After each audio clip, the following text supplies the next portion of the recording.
सिद्ध कीजिए कि वृत्त की परिगत वाली चतुर्भुज की आमने सामने की भुजाएं केंद्र पर संपूरक आंतरिक करती है। संपूरक जो है ना, ये दोनों कोणों का संपूरक आंतरिक करती है, ठीक है ना।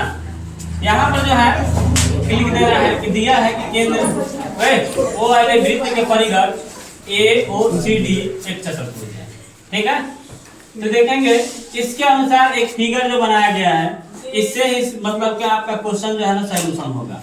तो देखिए यहाँ पर ABCD वृत्त की बाह्य बिंदु का चतुर्भुज हो गया। और देखेंगे ध्यान से केंद्र O वाले वृत्त जो है इसके अंदर हो जाएगा और इसके स्पर्श बिंदु PQRS हो जाएगा। इसमें आपको एक सूचित करना होगा कि कोण 1 2 3 4 5 6 7 8 तक लिख देना है, ठीक है। लेकिन इसलिए लिखिएगा ताकि आपके लिए सुविधा बने, ठीक है। नहीं तो आप ये 1 2 3 4 अगर नहीं भी लिखते हैं तो भी जो है ना आपका क्वेश्चन ये बन सकता है केवल ऐसे एंगल पर, ठीक है। एंगल रख के बना दीजिएगा, मगर आसान बनाने के लिए 1 2 3 4 8 ले सकते हैं, ठीक है। रचना लेना पड़ेगा आपको केंद्र O से स्पर्श बिंदु पर, ठीक है ना। स्पर्श बिंदु PQRS से मिलाने पर प्रमाण में चलना है। प्रमाण में चलने में दो त्रिभुज को चयनित करना है किधरों से। ये नहीं कि हम यहाँ से लिए हैं तो आप यहाँ से ले सकते हैं, आप जो है ना कहीं से भी ले सकते हैं। कोई भी दो त्रिभुज इसमें से ले सकते हैं, कोई दो त्रिभुज, यानी कि 4 जोड़ा इसमें त्रिभुज है, किन्हीं एक जोड़ा को आप उतार सकते हैं और उतारने के बाद जो है ना आपको सिद्ध करना होगा S से, ठीक है। क्योंकि इसमें आपको कई सारे बाह्य बिंदु से देखेंगे यहाँ ध्यान से। पर मैं 10.2 ही कहता है कि किसी बाह्य बिंदु से वृत्त पर खींची गई स्पर्श रेखा की लंबाई क्या होता है, आपस में बराबर होता है, ठीक है। तो जब बराबर होता है तो S बराबर AP लिख सकते हैं भाई, लिख सकते हैं कि नहीं। अब देखेंगे AO का बराबर AO क्या है, उभयनिष्ठ भुजा है, क्योंकि दोनों त्रिभुज में जो है ना एक ही भुजा मिल रहा है, इसलिए उभयनिष्ठ है। और उभयनिष्ठ को जो है ना बराबर बराबर ऐसे लिख सकते हैं। और OS बराबर OP क्या है, ये वृत्त की त्रिज्याएं हैं और वृत्त की त्रिज्या आपस में क्या होता है, बराबर होता है। तो इसलिए हम लोग लिख सकते हैं S सर्वांग समता से, यानी कि S क्या होगा, भुजा सर्वांग समता से। ऐसे आप लोग 9th में पढ़े होंगे कि मतलब कि इसका कसौटी होता है 5 प्रकार से इसको सिद्ध किया जाता है। तो सिद्ध करने का एक ऐसे प्रक्रिया है जो देख सकते हैं।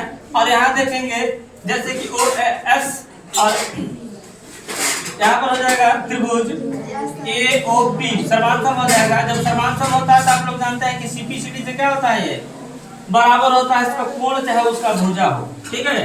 तो हमको जो है ना अपने आवश्यकता अनुसार जो कोणों का मान ले सकते हैं यहाँ पर। जैसे कि लेना क्या है AOS और AOP, जो देख सकते हैं यहाँ पर कि 1 के बराबर क्या है, यहाँ पर देख सकते हैं कि इसके लिए 1 है, इसके लिए 2 है। हम 1 और 2 लिख सकते हैं और 1 के बराबर 2 आ जाता है, आ जाएगा।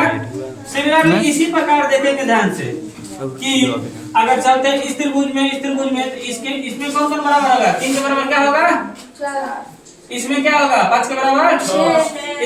इसमें क्या होगा, 7 के बराबर 8 हो जाएगा। तो इस प्रकार से हम लोग इसको बराबर कर लेंगे। बराबर करने के बाद इन देखेंगे ध्यान से कि पूरे राउंड का जो है ना, पूरे वृत्त के मतलब कि यहाँ पर देखेंगे सभी कोणों का योग क्या हो जाएगा, 360 डिग्री। सभी कोणों का योग 360 डिग्री हो जाएगा। और 1 से लेकर लगातार 8 तक सबको जोड़ करके 360 लिख देना है, लिखना है। और लिखने के बाद यहाँ ध्यान देना है थोड़ा सा कि हमको पहले क्या लाना है, पहले लाना क्या है, लाना हमको क्या है, तो लाना है देखिए ध्यान से AOB और COD क्या लाना है, AOB पहले और उसके बाद COD। उसके हिसाब से इसमें जो है ना हम एंगल को बराबर करेंगे, या अन्यथा इसको पहले अगर लिखना है तो इसी का बराबर अकॉर्डिंग जो है ना हम लोग इसमें मान जो है ना बराबर पहले रखेंगे।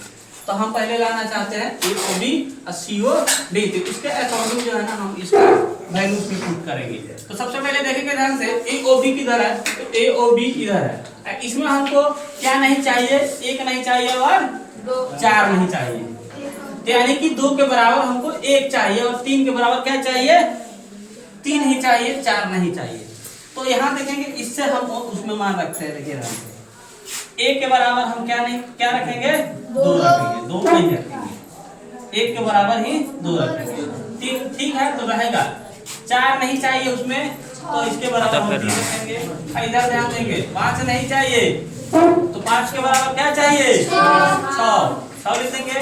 8 नहीं चाहिए, 7 चाहिए तो 7 के बराबर 7 लिख देंगे। और एक यहाँ पर आप लोगों को बताया भी गया है आसान बनाने के लिए, ये को छठी कब को छठी 2 छठी। इसी तरह एक कोण दो कोण हो जाएगा, ठीक है। इस तरह ठीक है ना, तो दोनों ऐड हो जाएगा, यहाँ 2 हो जाएगा, यहाँ 2 हो जाएगा, क्लियर।